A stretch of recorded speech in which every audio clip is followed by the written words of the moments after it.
A plague's coming one day, death and more.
Bonjour à tous les bantous partout où vous êtes, que le Tout-Puissant bénisse son peuple avec abondance.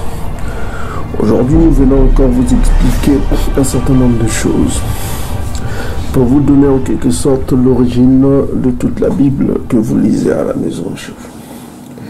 Alors, les gens ne se posent pas la question d'où vient cette Bible, qui a écrit cette Bible et en quelle langue cette Bible a été écrite.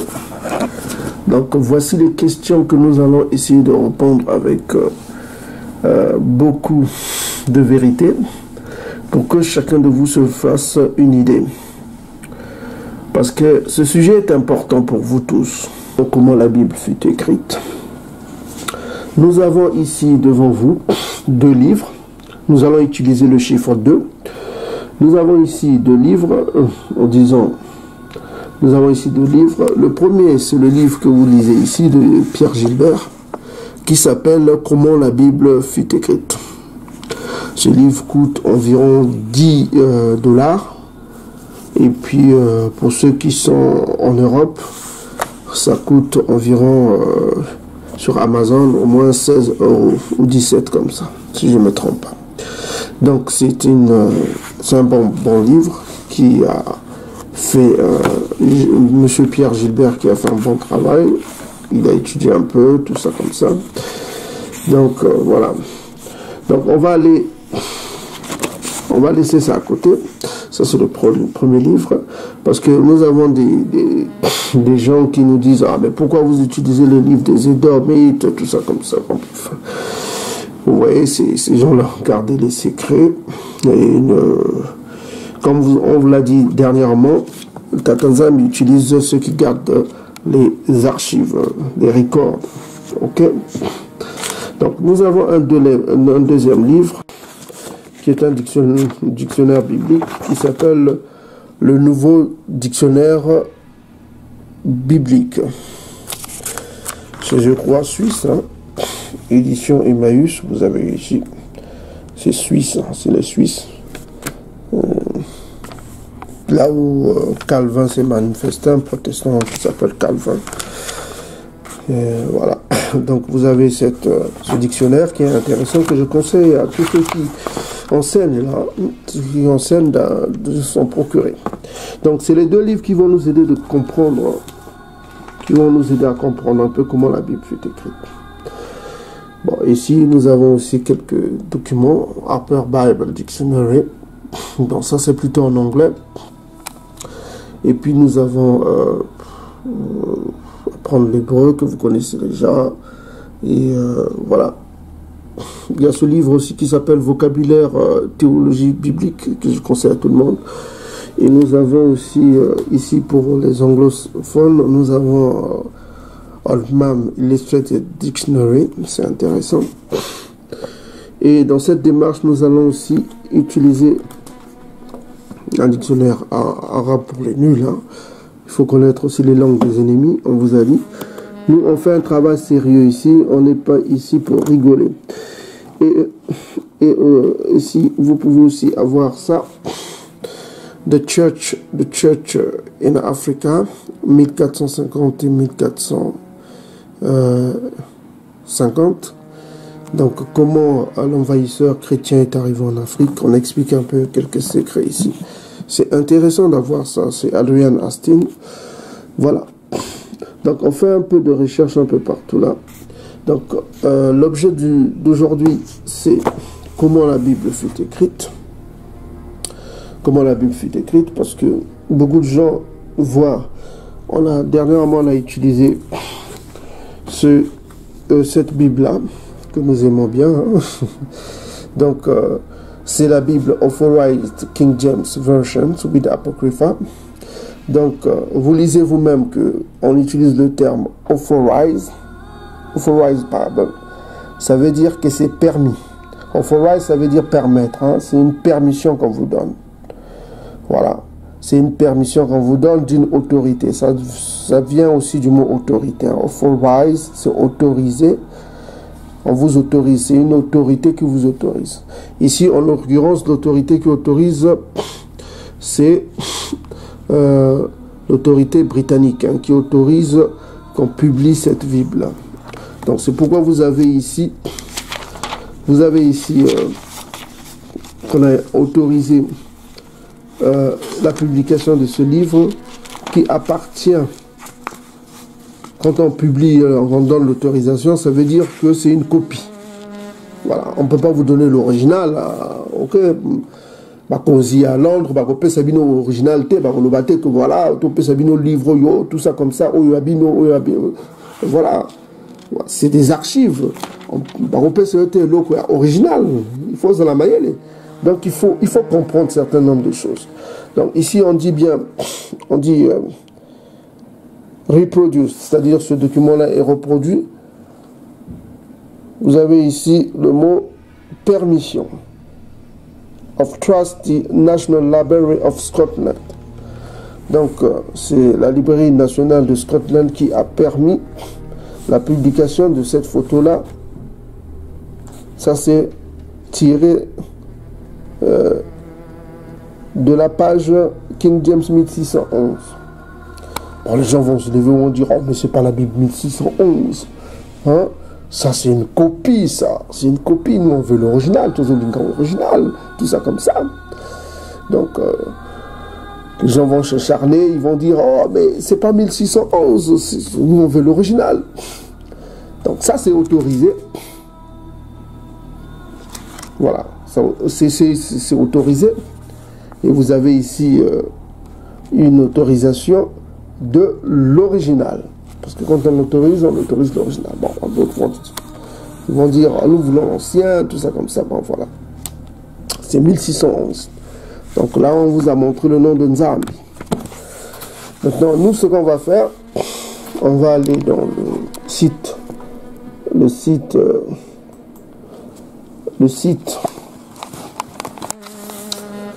de l'organisation de Library of Scotland. Vous avez ici sur l'écran, vous pouvez vous-même voir 1611. Vous avez le site qui s'appelle King James Bible Online.org. Org, ça veut dire organisation. Voilà, organisation, c'est des codes internet qui donnent l'organisation. Donc c'est des sites qu'on appelle officiels, souvent. Donc des sites officiels, organisation. Et vous pouvez vous-même voir à côté, vous avez l'image que je vous montre ici, tac, tac, tac, tac, tac, l'image, et vous l'avez encore ici, 1611. Et vous avez ici une citation qui est écrite en bas ici, on a dit, the 1611 King James Version is the originally published King James text from 1611 using archaic English. Donc voilà, on utilise, ici on dit que c'est 1611, on donne même l'ancienne, l'original ici. On donne l'original, pour ceux qui cherchent l'original, elle est là. L'ancienne est là.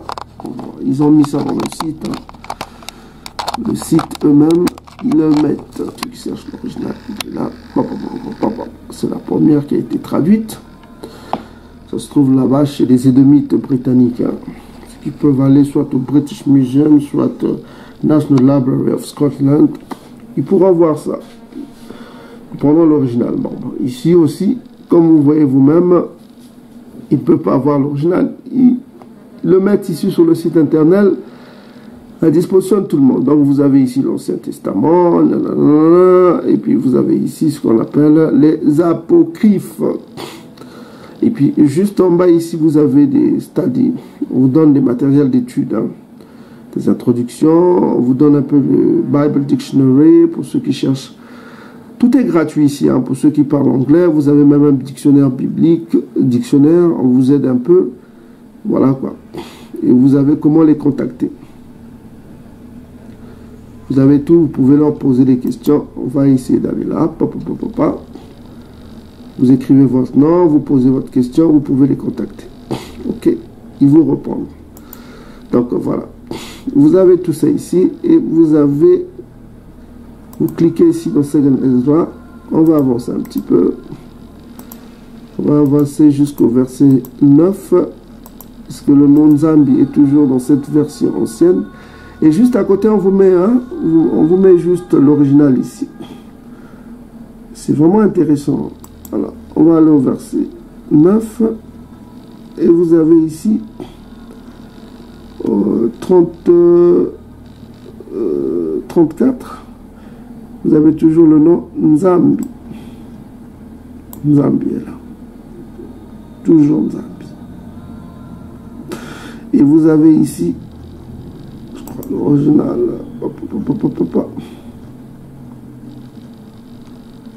Vous avez l'original. Voilà. Donc, nous sommes ici dans le manuscrit original. Vous pouvez vous-même voir, les pages sont vieilles. Ça, c'est le site, toujours que je vous ai dit, King James Bible Online. Donc, nous allons descendre ici, les pages.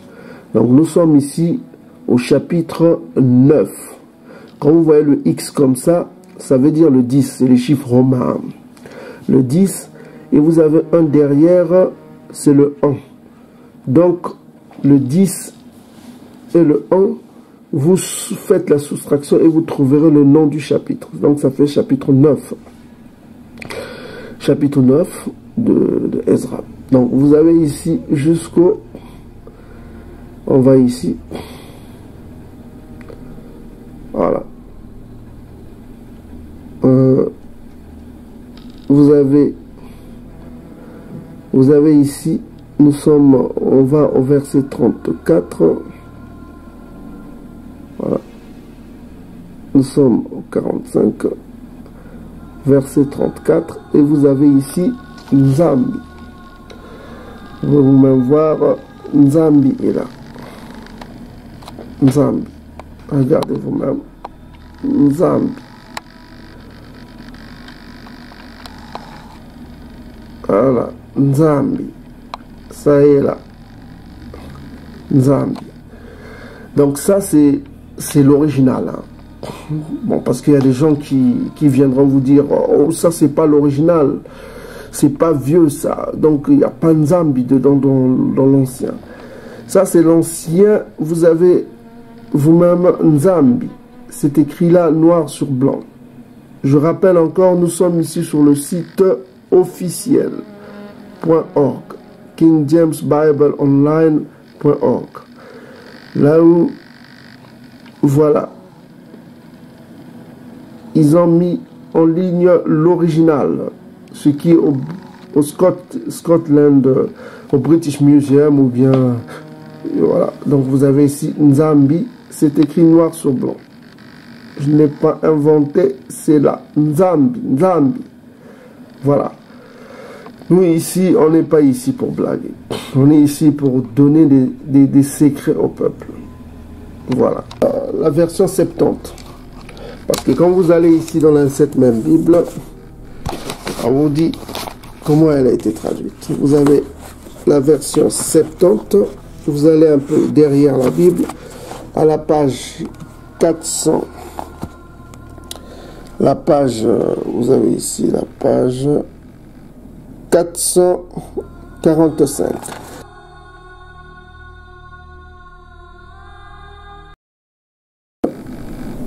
445. Vous l'avez ce qu'on appelle glossary. Glossary, c'est le dictionnaire. Ça s'appelle dictionnaire. Vous avez ce qu'on appelle glossary. Dictionnaire. Et vous allez, excusez-moi, le livre est tombé. Glossary, dictionnaire. Ce qu'on appelle dictionnaire. Et vous allez ici, Septuagint. On vous donne un peu un vocabulaire. Hein. On vous dit que widely accepted designations for the Greek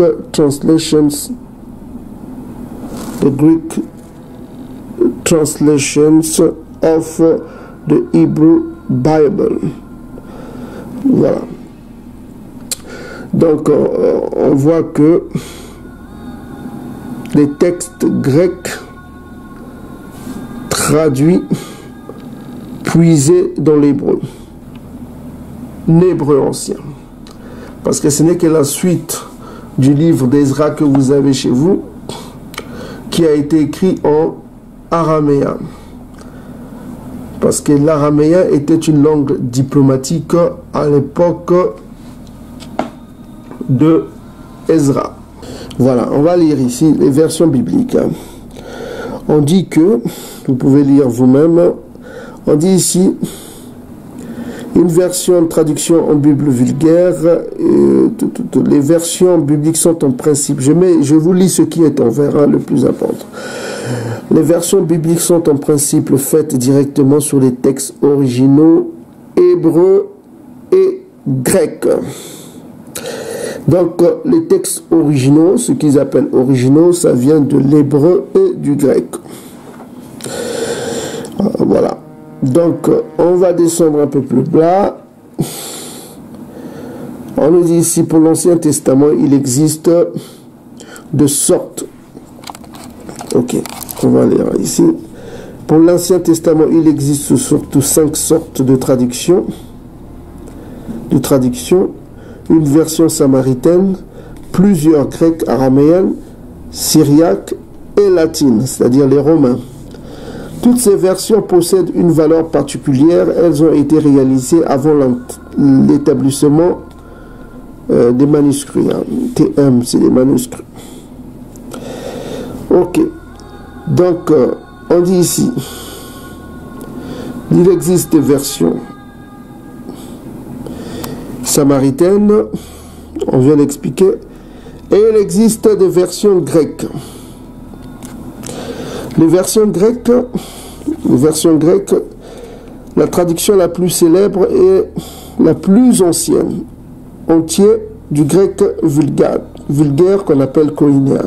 C'est le grec vulgaire, l'ancien grec, quoi. Donc, on dit ici que, écoutez bien, la version grecque, puisqu'on vous a dit qu'il y a 2 sortes de versions.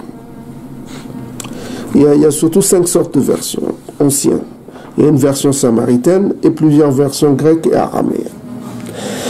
Donc, on est ici dans les versions grecques. Les versions grecques, il y a la Septante, la plus célèbre et la plus ancienne de l'Ancien Testament entier. Donc, ce que nous avons ici, nous recevons actuellement, les Bibles que nous avons, c'est des sources, ce qu'on appelle la Septante. Voilà. On dit ici que ça vient du koiné, qui est une ancienne langue grecque. Ok. Donc ça, c'est le dictionnaire qui le dit. Hein. Le dictionnaire qu'on vous a montré, le nouveau dictionnaire biblique. Voilà. Donc c'est la Septante qui a fait cette traduction que nous avons. La Septante qui fait une traduction. Bon, on va aller ici, dans ce livre-là. Ce livre-là qui s'appelle « Comment la Bible fut écrite » de Pierre Gilbert. Vous allez à la page 27. On vous dit ici que, je lis ce qui est en train, dans sa version de langue originelle, l'hébreu, la Bible fut écrite Il y a des parties qui sont intitulées la loi, la Toula. Vous avez le Nabi, de mon Nabi. Tout ça, c'est les lois de langue Congo. Nabi, ça veut dire prophète. Et ils appellent ça le Katuvi. Nous, on appelle ce que la Toula et le Nabi. Donc, on vous dit que la question doit se poser au pluriel, car ce sont les trois langues qui entrent dans la rédaction de l'Ancien Testament. Donc, la rédaction de l'Ancien Testament, les apocryphes y compris, c'est fait en trois langues, l'hébreu, l'araméen et le grec. Donc, ici vous avez l'hébreu, les traductions bibliques, et dernièrement, vous avez l'hébreu. C'est écrit, premièrement, c'est l'hébreu. C'est écrit en hébreu. Voilà. Ça, c'est clair. Et dernièrement, entre ce livre, Histoire de Luango, Kakongo et les autres royaumes d'Afrique. Donc, on parle ici de l'Afrique centrale. L'Afrique bantoue. Le royaume Congo, on vous a dit que selon les espions du Vatican, trois langues régissant le royaume Congo. Nous sommes ici dans la page 30. Sur la page 30, vous avez l'hébreu. Vous avez l'hébreu. On remarque dans la langue rapportée nègre plusieurs tours de phrases qui tiennent de l'hébreu. Ok. On vous donne des phrases ici. On a des exemples, vous pouvez lire chez vous. Voilà. Vous avez Ben, et chez les Bakongo ils disent Ben. Et vous avez l'autre langue qui est le grec. Le grec. Les rapports de cette langue, le grec. Vous avez plusieurs conclusions grecques. On va vous donner un exemple, par exemple, Koua. Koua. Voilà, Koua. Koua, c'est entendre. Ça vient du mot Akwala, qui veut dire celui qui écoute. Donc, ils ont oublié le nom Sama, qui veut dire aussi écoute. Ils ont préféré Koua. Pour certains, bon, on peut dire Sama. Et vous avez enfin le latin. On vous l'avait montré tout ça. Voilà, on nous dit que la Bible fut écrite en hébreu. Si elle fut écrite en hébreu, et que le Congo est une langue hébraïque, bien sûr composée de langues comme le latin et le grec. Alors qu'est-ce que nous devons faire? Nous devons apprendre le Kikongo. Puisqu'on nous dit que le Kikongo est premièrement une langue hébraïque. C'est selon les espions du Vatican. Hébraïque. Donc nous devons apprendre le Kikongo, n'est-ce pas? Nous devons apprendre le Kikongo, qui n'est autre que l'hébreu ancien, pour trouver les codes de la Bible. Et là, on nous dit que c'est écrit aussi en araméen. Donc là, en araméen, on voit que l'araméen, c'est une langue de l'exil. On dit ici Babylone de l'exil, c'est après l'exil babylonien, c'était une langue diplomatique et commerciale. Donc l'araméen. Et enfin, la troisième, c'est ce qu'on appelle le grec. Toujours les langues de l'exil des oppresseurs. Le grec. Donc, le grec vient des traductions. Voilà, des traductions.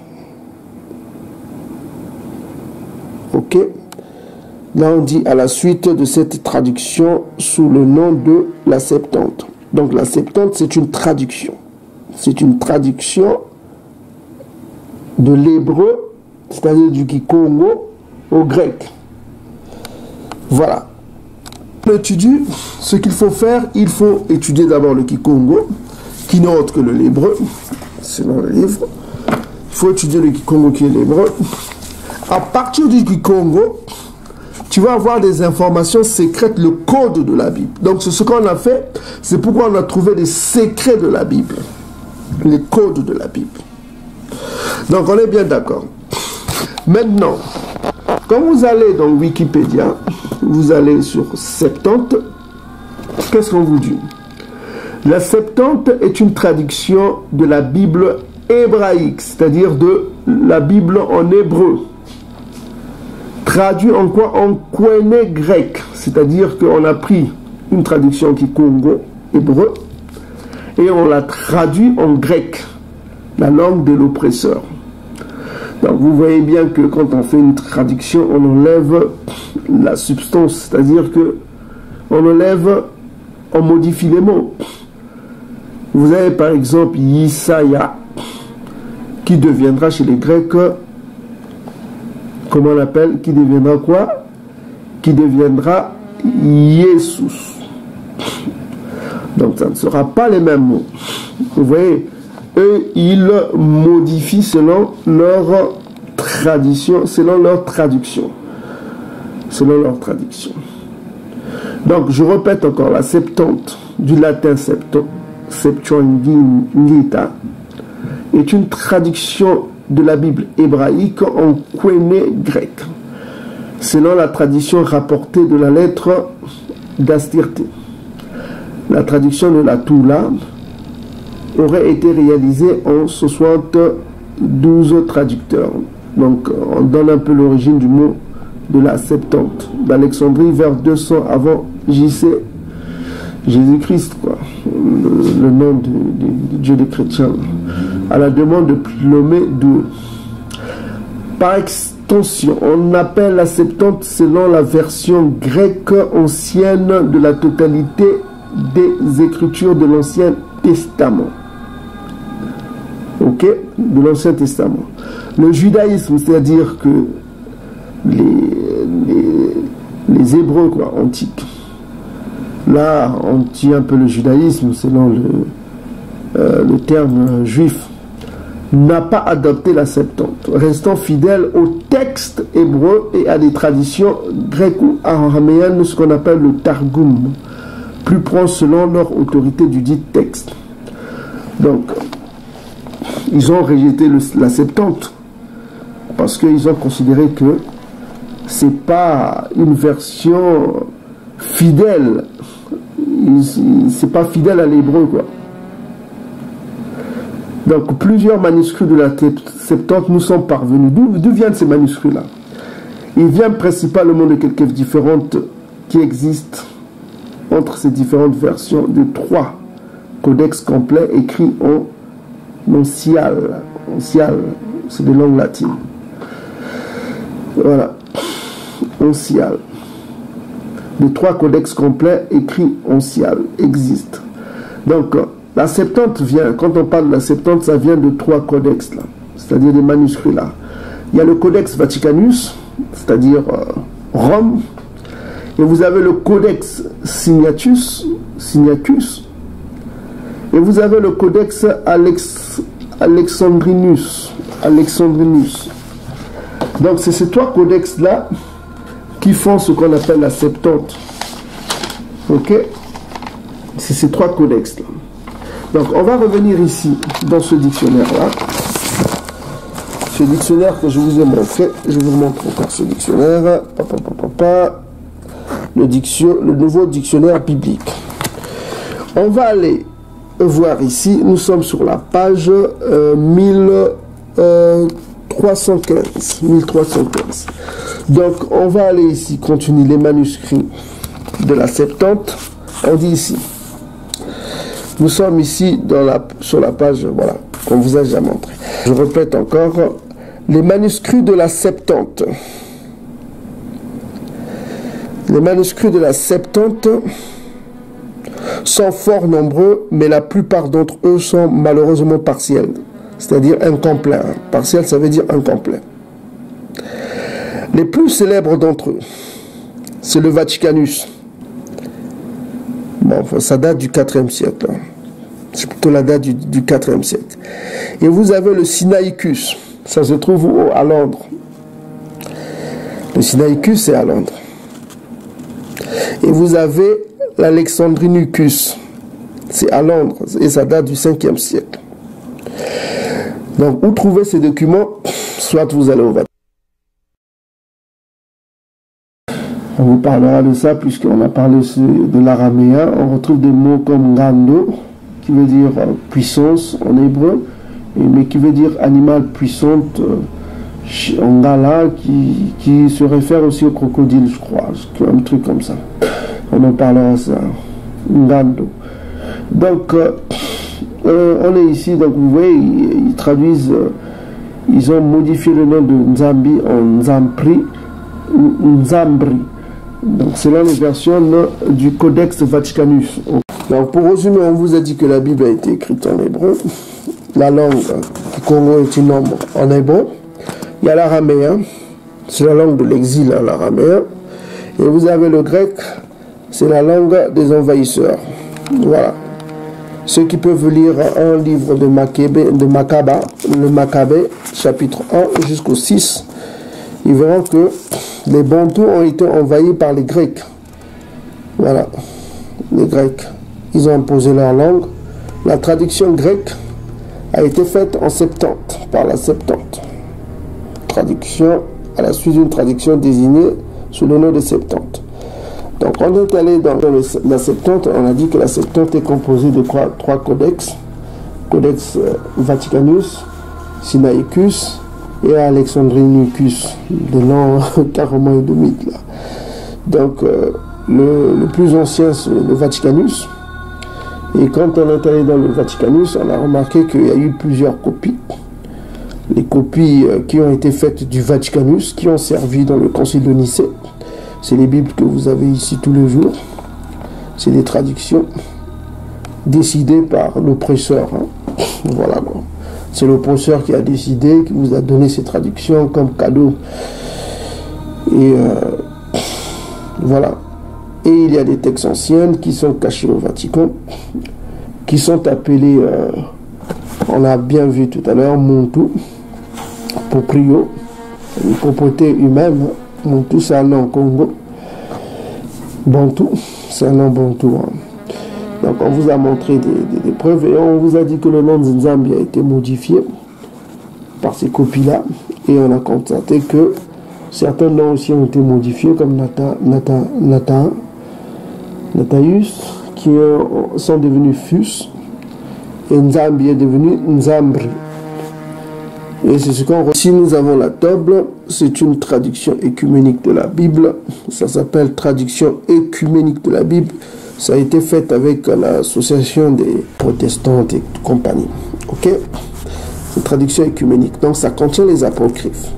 Donc, un Esdra, vous avez un Esdra qui donnera 3 Esdra. Donc, on va aller vite voir avec. Allons-y. Donc, nous sommes ici dans l'introduction. Introduction de 3 Esdra. Ce que vous avez dans la version anglaise 1 Esdra. Voilà, on dit ici que le 3e livre d'Esdra est ainsi nommé en raison de sa place des livres d'Esdra et de Néhémie. Donc c'est la continuité d'Esdra et de Néhémie. C'est les livres bibliques qui sont là, appelés respectivement Esdra 1 et Esdra 2. Dans certaines éditions de la Vulgate latine, c'est-à-dire romaine, en revanche, dans la Septante grecque, il est intitulé un Esdra et précède 2 Esdra qui correspondent à Esdra et Néhémie réunis. Donc c'est la continuité de Esdra et Néhémie réunis. Donc si on dit que Esdra et Néhémie ne sont pas intéressants, donc il ne faut pas considérer. Donc c'est à considérer aussi. Donc, 3 Esdra, c'est ce qu'on appelle un Esdra, est également désigné Esdra grec. Ça s'appelle Esdra grec désigné. Car l'original hébreu, donc l'original est en hébreu, ce n'est pas en grec. L'original de Esdra que nous lisons, c'est en hébreu. Hébreu. Souvenez-vous que, on vous a dit dans ce livre-là, l'hébreu est une langue bantou. La page 30 vous le dit carrément, l'hébreu est une langue de nègre. Voilà. Bantou. Bantou. Hébreu, c'est là. Donc c'est le Kikongo. Ici on parle en l'occurrence du Kikongo. Ce texte-là fut écrit en Kikongo. Et on vous l'a prouvé beaucoup de fois. On vous a donné des preuves sur les textes hébreux, en hébreu original. On vous a donné en hébreu des textes anciens. Ok? De l'hébreu. Donc on ne peut pas retirer Néhémie. Si on retire un Esdra et deux Esdra, donc il faut retirer Néhémie et Esdra de vos Bibles. Carrément. Donc ces livres sont liés. C'était écrit l'original en hébreu. Ok? Ou araméen. Donc c'est les deux langues là. C'est les langues, l'hébreu ou araméen. Et il dit, n'étant pas parvenus jusqu'à nous, nous ne connaissons que la traduction grecque. Donc ils n'ont pas reçu l'ancienne traduction en hébreu et ils n'ont que la traduction grecque. Ok. Et puis on dit que le texte grec de 3 Esdra nous a été transmis à travers plusieurs manuscrits grecs, dont le plus important sont le Codex Vaticanus. On précise bien du 4e siècle. Et le Alexandrinus, qui sont à Londres, souvenez-vous, du 5e siècle. Et on dispose également d'anciennes traductions de 3 Esdra en latin syriaque, qui est à Paris, c'est-à-dire en éthiopien, arménien, géorgien et arabe. Voilà. C'est pourquoi on vous a dit que nous, on ne badine pas. On fait des recherches, on est très profond. On n'est pas ici pour rigoler avec le peuple, on est ici pour vous montrer des preuves. Ok? On est ici pour vous montrer des preuves. Et souvenez-vous, on vous a bien montré ici que le Vaticanus a été copié plusieurs fois. Donc on va aller voir comment eux ils traduisent Nzambi dans 3 Esdra. 3 Esdra. Nous sommes ici 3 Esdra chapitre 9. On va aller au verset 9. Alors. Ok. Ok.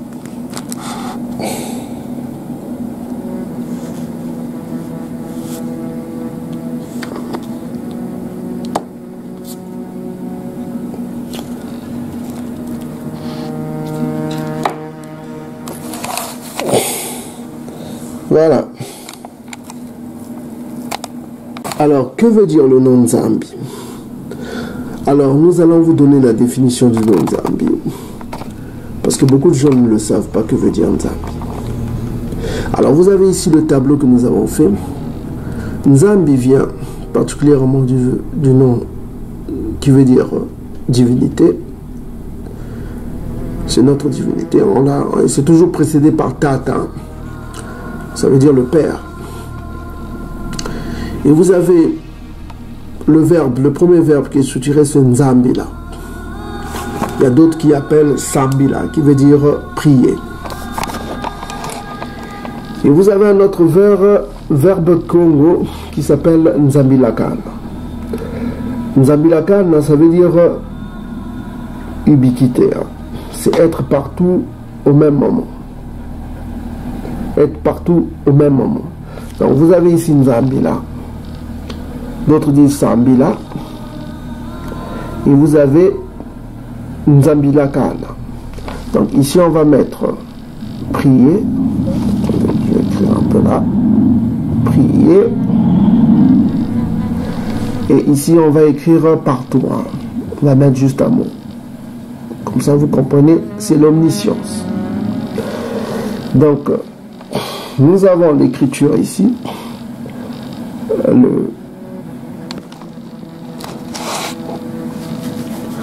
Donc, vous avez les trois verbes. Le mot Nzambi, qui est ici, qui a le Zaïn, le Mem, le Bet, le Yod et le Samek. ça s'écrit Nzambi. Ça vient du verbe Nzambila, qui veut dire prier.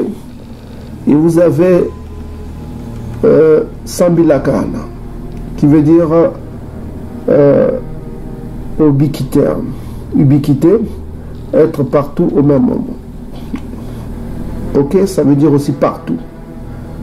Donc il y a deux verbes Congo qui définissent. Il y a deux dit Sambila, Nzambilaka, Nzambila. Et vous avez Nzambilakan, qui vient toujours de Sambila. Donc ça, c'est ce qu'on a sur l'origine de ce mot. Et nous allons consulter un peu le site des anciens, les Mbunduja Congo, qui sont très congophones, qui parlent beaucoup le Kikongo. Donc vous avez ici le grand frère Nemo Nansemi. Vous avez ici, vous avez Simuta Nemo Nansemi, Muta Nemo Nansemi. Vous avez BDK, Mbungo Djamayala. Et vous avez l'explication de Tatanzambi en Pungo. On vous donne un peu l'explication. Parce que souvent les gens aiment plutôt consulter les Occidentaux quoi, pour apprendre quelque chose. Ils ne veulent pas apprendre de leurs anciens. Parce que tout ce qu'ils veulent, ils veulent que l'homme européen leur dise ce qu'ils sont. Quoi. Ils veulent que Edom leur dise qui vous êtes. Ils ne cherchent pas à savoir qui ils sont. Selon la tradition de leurs ancêtres, selon les récits de leurs ancêtres, mais ils attendent que Edom leur dise qui ils sont. Et des gens comme ça, il ne faut pas perdre le temps avec eux. Parce qu'ils ne connaissent pas le Kikongo, ils ne comprendront pas ce qu'on va dire. Ils ne comprendront pas les mots Kikongo. Parce que ce qu'ils doivent apprendre d'abord, c'est le Kikongo. Pour comprendre leurs vidéos, sinon vous n'allez pas comprendre vos vidéos si vous ne connaissez pas la langue Kikongo. C'est pourquoi apprenez le Kikongo. Dernièrement, on vous a dit qu'il faut acheter cette Bible. Voilà. Attendez, on va vous montrer cette Bible. Il faut que vous ayez cette Bible. C'est intéressant. Cette Bible, c'est intéressant. Cette Bible est intéressante. C'est le Kikongo. C'est des Bibles traduites en Kikongo. Voilà. Vous avez cette Bible-là. Voilà. Donc, vous avez la Bible ici en Kikongo, la Bible que vous avez mais traduite en Kikongo. Vous pouvez le lire, c'est intéressant. C'est intéressant de connaître votre langue, la langue de vos pères. C'est l'hébreu vraiment ancien, c'est intéressant. Ce livre-là est vraiment intéressant, cette Bible-là en Kikongo. Il faut la voir. Si vous ne l'avez pas, c'est inquiétant. Si vous êtes Bakongo, il faut l'apprendre, c'est important mes frères. Ok, donc ici vous avez le Kikongo, donc il parle un peu du Congo, il parle le verbe, et il dit que Nzambi vient de Nzambilakana. C'est ce qu'on vient de vous dire. Ceux qui parlent le Kikongo ancien simple, Nzambilakana, ça veut dire être partout. Voilà, ça est là.